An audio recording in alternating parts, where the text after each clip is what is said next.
तो nucleophilic substitution reaction जो है वो हेलो एरेंस के लिए लेस रिएक्टिव होती है, ठीक है। अब ये लेस रिएक्टिव क्यों होती है, ये बहुत ही ज्यादा इंपॉर्टेंट क्वेश्चन है। ये बोर्ड्स के एग्जाम के क्वेश्चन में बार बार ये क्वेश्चन रिपीट होता है कि why nucleophilic substitution reaction is less reactive toward hello arenes, explain या गिव रीजन। तो इस तरीके से क्वेश्चन बार बार ये पूछता है।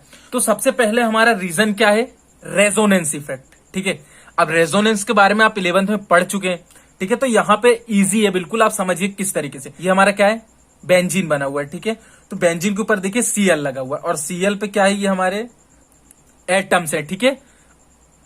अब क्या होता है कि इसके बाद जैसे कि मैं क्या करूं कि जो आपको ये दिख रहा है, ठीक है, इसमें से एक इलेक्ट्रॉन को यहां भेज देता हूं, ठीक है। ये देखिए मैंने एक इलेक्ट्रॉन को यहां भेजा तो क्या होगा, तो ये जो आपको दिख रहा है यहां पे, ये क्या होगा कि यहां पे रिमूव हो क्या जाएगा, ठीक है। इसके बाद वाले स्टेप में क्या होगा कि यहां पे जब ये आया हमारा इलेक्ट्रॉन, तो यहां पे क्या हो जाएगा, डबल बॉन्ड हो गया, ठीक है। और यहाँ पे Cl, अब Cl के पास एक इलेक्ट्रॉन यहां से चला गया तो क्या बचा Cl के ऊपर, पॉजिटिव चार्ज, देखिए, ठीक है। और ये जो आपका यहां पे आया था, ये क्या हो जाएगा, यहां पे आपको नेगेटिव की तरह दिखेगा, ठीक है। अब क्या होगा, ये जो नेगेटिव हो दिख रहा है आपको यहां पे जाएगा, ठीक है। तो जब ये यहां आ जाएगा तो क्या होगा कि जो आपको दिख रहा है ये इलेक्ट्रॉन, ये यहां पे शिफ्ट हो जाएगा, ठीक है। अब क्या होगा कि ये जब यहां आ गया तो यहां पे क्या हो जाएगा, इस तरीके से हो जाएगा और यहां पे हमारा क्या रहेगा, नेगेटिव चार्ज, ठीक है। अब ये नेगेटिव क्या होगा कि यहां पे जाएगा, तो आपको पता है कि ये वाला जो है यहां पे आ जाएगा। तो इस डायग्राम में कैसे बनेगा, इस तरीके से बनेगा, ठीक है। मैंने यहां पे बना दिया गलती से, यहां पे नहीं बनेगा, ये हमारा कहां पे बनेगा, यहां पे बनेगा, और ये वाला तो यहां पर है ही, ठीक है। डायग्राम में क्या होगा कि ये जो नेगेटिव दिख रहा है ये यहां आएगा और जो आपको डबल बॉन्ड दिख रही है ये वापिस से यहां चला जाएगा, ठीक है। तो ये फिर से कैसा बन जाएगा, इस तरीके से बन जाएगा। तो ये जो प्रोसेस है इसी तरीके से चलती रहती है, ये इस तरीके से, ठीक है। तो ये फिर से ऐसे ही होगा और ये बार बार ऐसे ही होते जाएगा। ये मैंने आपको स्ट्रक्चर बना के बताया।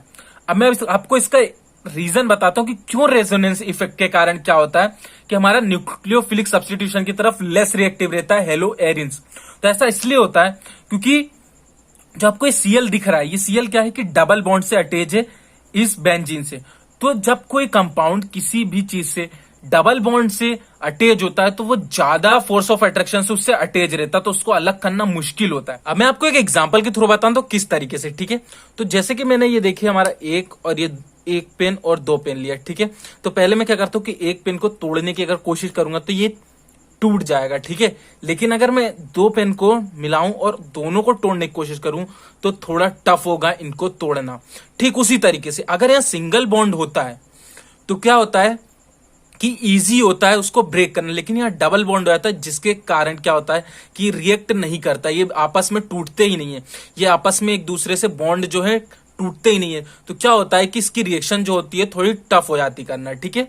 इसके बाद हम आगे देखते हैं। तो देखते हैं जो चीज मैंने समझाई वो चीज यहाँ पे आपको देखिए थ्योरी में लिखी हुई है। In haloarenes following resonating structure are possible, the bond cleavage in haloarenes is difficult than haloalkane because carbon chloride bond CCl acquires a partial double bond character due to resonance, ठीक है। तो जो मैंने आपको समझाया वही चीज यहाँ पे लिखी हुई है। इसके बाद हम इसके सेकेंड रीजन पे चलते हैं, डिफरेंट इन हाइब्रिडाइजेशन। तो सबसे पहले आपको ये पता होना चाहिए कि हाइब्रिडाइजेशन क्या होता है, जो कि आप 11th में पढ़ चुके हैं। तो हम देखते हैं कि हाइब्रिडाइजेशन के कारण जो हमारा हेलो एरेंस है वो क्यों लेस रिएक्टिव होता है, ठीक है। ये हमारा दूसरा रीजन है, ठीक है। तो आपको पता है कि जो हमारा हेलो एल्केन्स होता है, ठीक है। हेलो एल्केन्स मतलब कि जैसे मैं आपको स्ट्रक्चर बना के बताता हूं, ये इस तरीके से, ये मैंने आपको क्या बना दिया, हमारा हेलो एल्केन यानी CH3X, ठीक है। तो इसमें क्या हो रहा है आपका कि sp3 हाइब्रिडाइजेशन है। इसके बाद मैं आपको हेलो एरिन का डायग्राम बताता हूं किस तरीके से।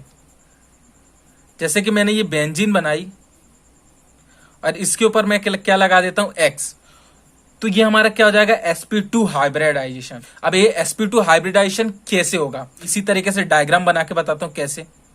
ये देखिए,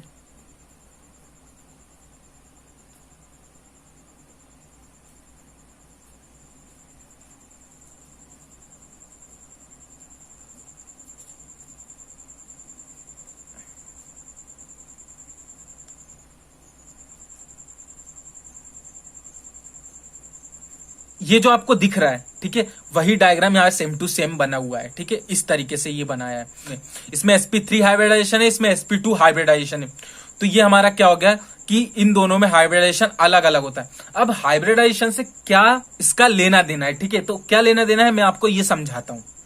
तो जो आपका sp3 दिख रहा है, इसमें क्या होगा कि अगर हम कैरेक्टर्स को देखें, ठीक है, जैसे कि मैं आपको बताता हूं sp, ठीक है, अगर sp आपका हाइब्रिडाइजेशन होता है तो इसमें क्या होता है कि s कैरेक्टर क्या होता है 50% और p कैरेक्टर क्या होता है 50%, ठीक है।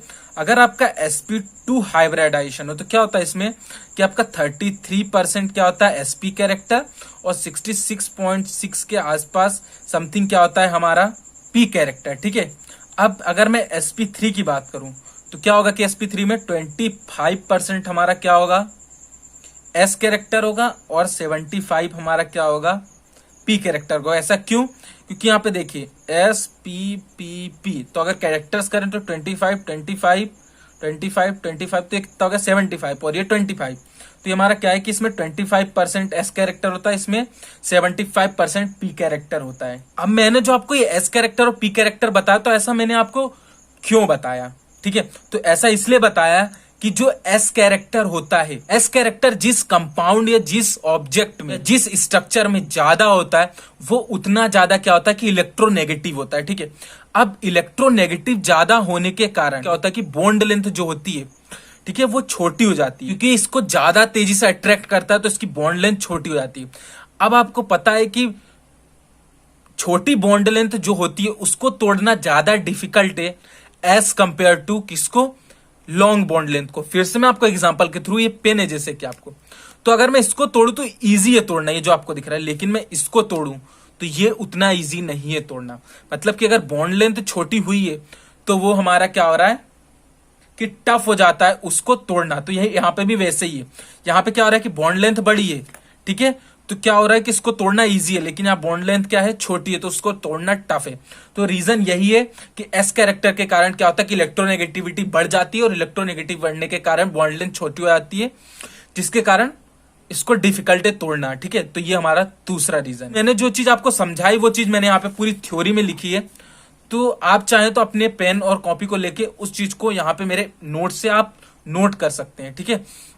और मैं ये भी हर वीडियो में ये बताने की कोशिश करता हूं कि जब भी आप मेरे वीडियोस को देखें तो एक पेन और कॉपी लेके बैठे, क्योंकि अगर हम यूट्यूब में कोई चीज देख रहे हैं तो उसका हमें मतलब निकलना चाहिए कि जब हमें जरूरत हो तो हम अपने नोट्स खोलें और वहां से देख के और पढ़ लें या समझ लें। बार बार यूट्यूब या दूसरी चीजें ना खोलें कि जब भी हमें पढ़ना हो तो इसी पर आए। एक बार आपने देखा, उसको नोट कर लिया और उससे आप क्या करें कि स्टडी करें।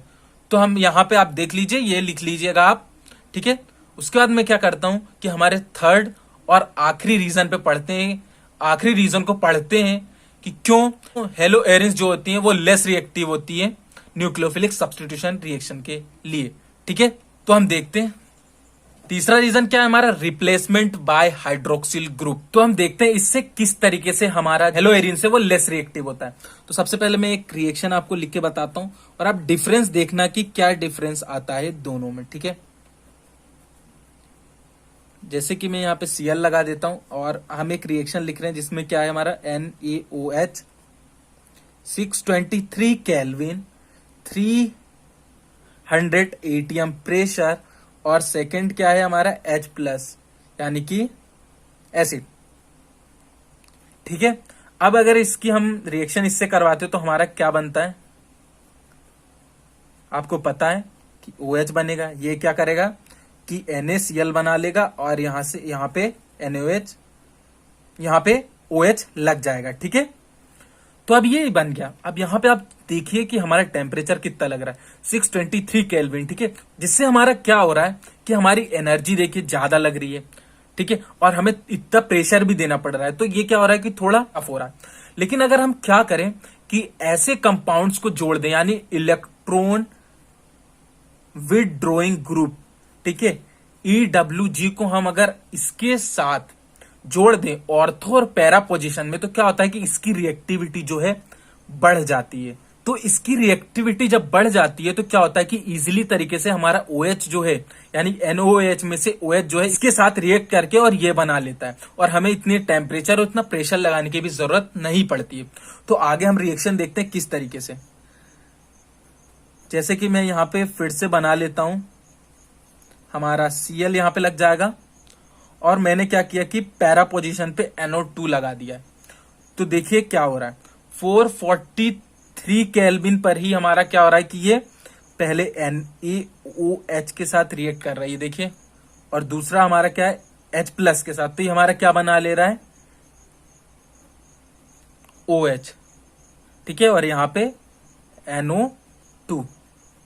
तो यहाँ पे क्या हो रहा है कि इजी हो रहा है, प्रेशर भी नहीं लगाना पड़ रहा और टेम्परेचर भी कम देना पड़ रहा है। उसके बाद अगर मैं क्या करूं कि दोनों पोजीशन पे लगा दूं, जैसे कि मैं यहाँ Cl,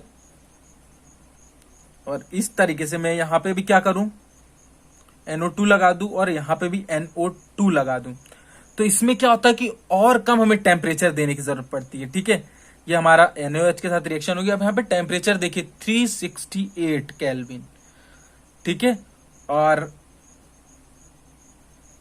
H+, ठीक है, सेकेंड H+।